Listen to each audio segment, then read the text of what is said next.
Get ready for the dictation.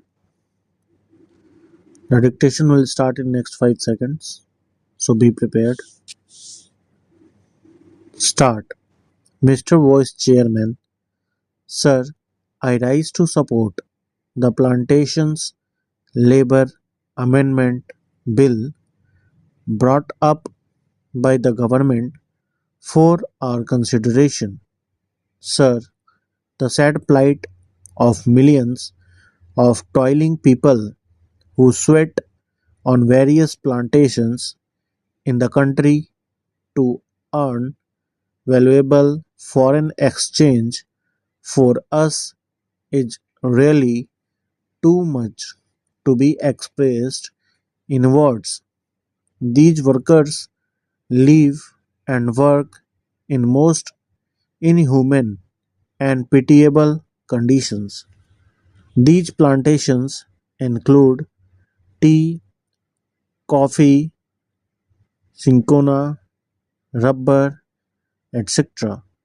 And as we know, tea alone is one of the major foreign exchange earners of our country.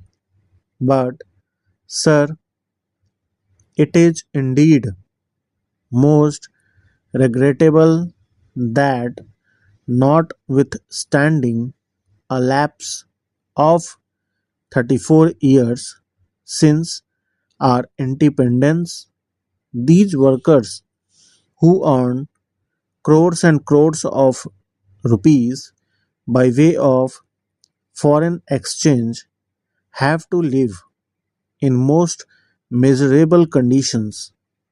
They live in houses that are most insecure and collapse frequently, and when these workers die as a result of these collapses, their guardians or their dependents do not get even due compensation for the loss that they have to bear unhygienic living in distant and far-flung areas compounded with lack of medical and educational facilities make their life utterly miserable.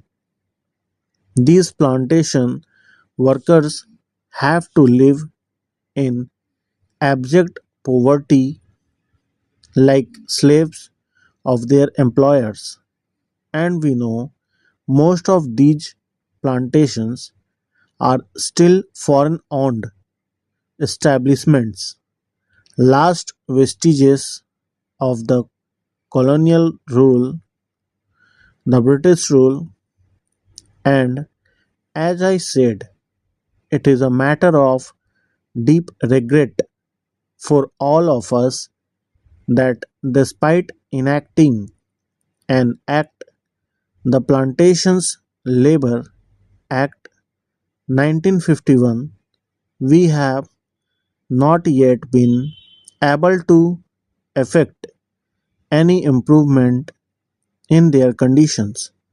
I think the employers alone are not responsible for their miserable condition.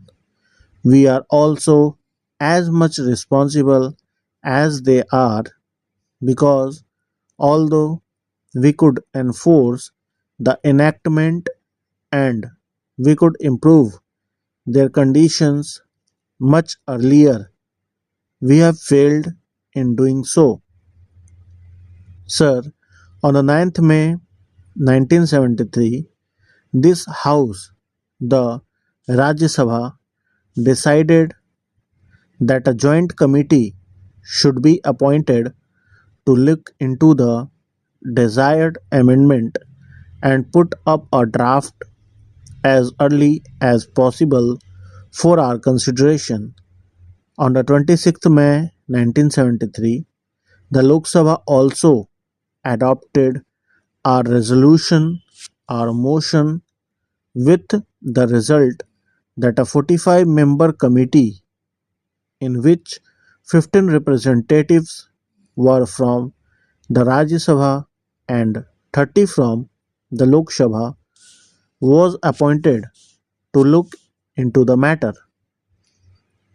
This committee was submit its report on the first day of 85th session of the Rajya Sabha, that was in 1973, but this committee had to be granted three extensions and the report was ultimately available on the 3rd March 1975. At that time, as we all know, the so-called JP's movement of total revolution was at its peak. Within 2 or 3 months, the national emergency had to be declared, and during the emergency, priorities had changed, and we could not just affect this desired improvement at that time, and we could not bring about this legislation. And then the Janta rule and the Lok Dal rule. For 30 months they were in power, but they too, although they tried to pose to be the champions of the downtrodden, and the workers failed to deliver the goods, and that is why today we are going to consider the report of that committee that was presented to the government in 1975. Therefore, we are also equally responsible for not ameliorating their conditions and their plight.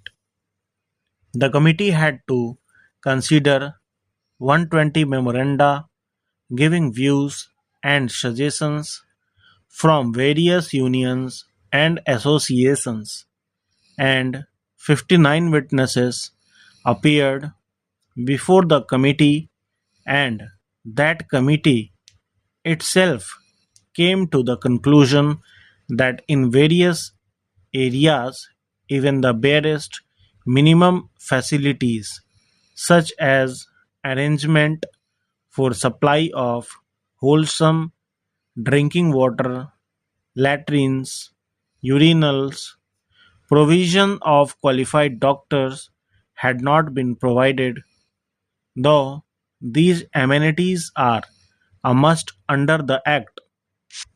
The Act has been there, but we could not enforce it.